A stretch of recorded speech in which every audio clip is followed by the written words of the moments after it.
Good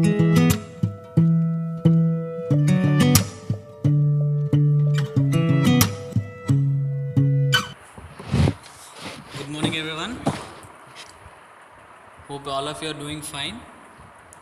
From today onwards, I'm going to discuss Community 2. In that, we are going to discuss National Health and Family Welfare Programs. So, coming to the introductory part of National Health and Family Welfare Programs. So, when India became independent, there were several measures which had undertaken by the national government mainly to improve the health of the people. So as we all know, our living standards were quite low compared to the other countries, and we are still a developing country. So we have so many health problems in our daily life. So what they have decided is they have implemented several measures and several programs mainly in order to focus on the health of the people. Prominent among these measures, national health programs which have been launched by central government for the control and eradication of communicable diseases. So mainly they have focused on the communicable diseases and improvement of environmental sanitation, and mainly they have kept the concentration on the nutrition standard and mainly to control population and improving the rural health. So what happened? So India, since after the independence, they have taken several measures. So those measures include mainly the health programs. Those measures mainly include the health programs in order to improve the living conditions of the people. In order to improve the living conditions of the people by eradicating the communicable diseases, improvement of environmental sanitation and raising the standards of nutrition, control of population and improving rural health. Various international agencies like WHO, UNICEF and UNFPA and World Bank, and also a number of foreign agencies like SIDA, DANIDA and USAID have been providing technical and material assistance in implementation of these programs. So all the health programs which were launched by the government of India, they need some amount and they need some material in order to prove them, in order to spread them in a successful manner. If you want to run anything, you need some material, you need some money and you need some infrastructure. So India alone cannot do this type of things. So there were several agencies which were like WHO, UNICEF, UNFPA, World Bank, so and some international agencies like foreign agencies like SIDA and DANIDA and USAID. All these countries have given some technical support and material support which helped the Indian government to establish these welfare programs. So coming to the welfare programs, briefly today I am going to discuss regarding National ARI program, National Acute Respiratory Infection Control Program. So what is this ARI program? So you all know what is this ARI, acute respiratory tract infections.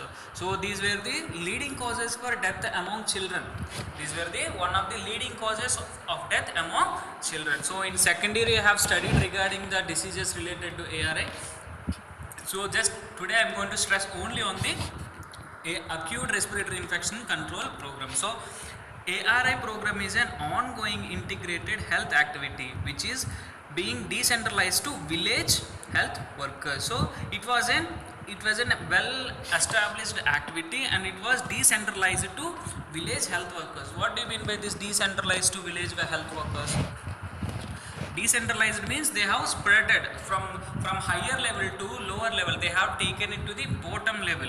So there are now 1200 active village health workers delivering services of ARI program. How many members are there? Nearly 1200 active village health workers are there who are delivering the services for ARI program. The concept was strengthened and reduced infant mortality rate, under 5 mortality rate, and specifically the following achievements. So what it is saying, the main concept of this ARI program is to reduce the infant mortality rate and under 5 mortality rate. As I said earlier, that the acute respiratory infections are mainly occurring in children, mainly infants and under 5 children, and this was the major cause for mortality rate in the past. So that's what they have created this National Acute Respiratory Infection Control Program. So what are the achievements that were done by this program was pneumonia case has been reduced to more than what was targeted from 20 to 45% by 2005. So what they are saying means the the mortality rate related to the pneumonia and morbidity rate related to pneumonia was reduced to 45%. Actually the target was to reduce for 20%, but they have achieved the target rate of 45%. Under 5 deaths due to pneumonia has been reduced from 10% to 6.25%. So what they are saying, mainly with the help of this ARI program, the under 5 deaths that were occurring in the children, they have reduced. Previously for 100 children there used to be 10 children who are dying due to this pneumonia, but because of this ARI program, the number of persons that were dying due to pneumonia from in 100 children was like only 6.25%. So coming to the objectives of this ARI program. So what are these objectives?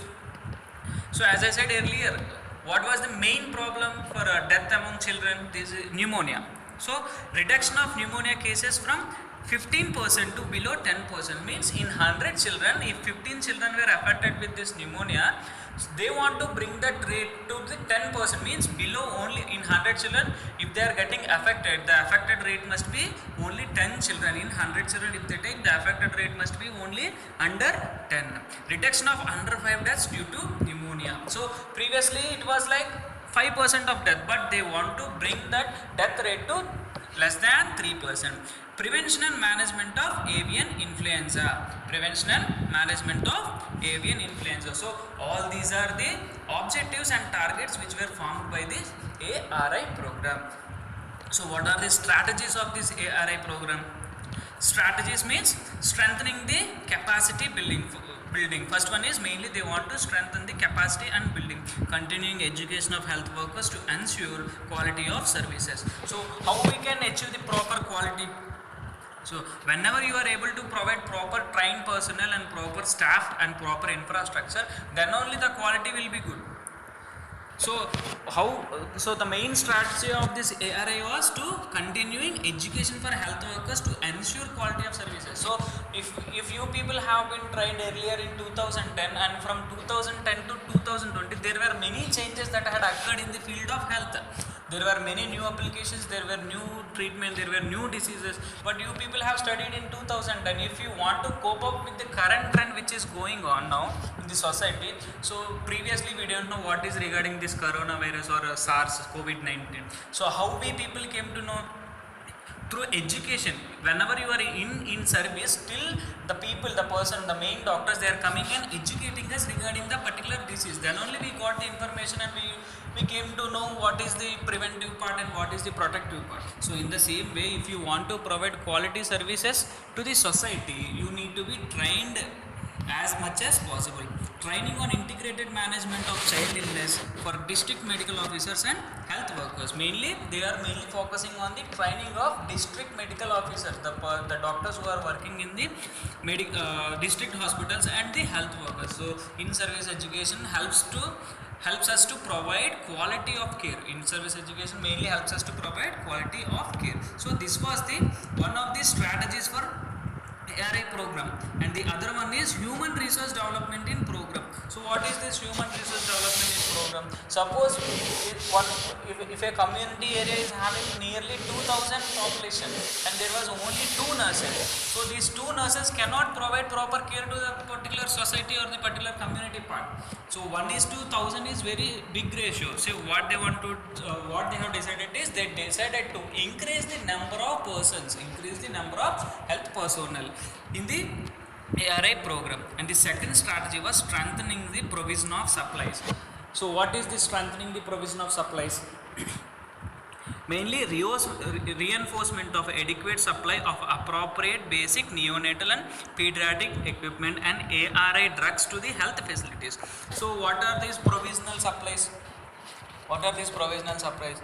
So the main provisional supplies are instruments, equipment, tablets and the other medication and the other other disposable things which were used regularly in the hospital. If there is no adequate supply of, for example, if there are no personal protective equipment, that means PPE, so will we able to go and work in the hospital during this pandemic? No, we cannot work during this pandemic. What we need the equipment. If there are no less number of ventilators and the cases which are coming are more, can you save a life of the person, or can you save the life of the infant? No, we cannot save. So in those conditions, what you have to do, what they decided is, mainly they have mainly focused on the supplies, provision of supplies. What are these provisional supplies mean? Basic needs. Basic need is providing syringes, providing treatment, providing the gloves, providing the ventilators. So all these things will comes under provisional supplies.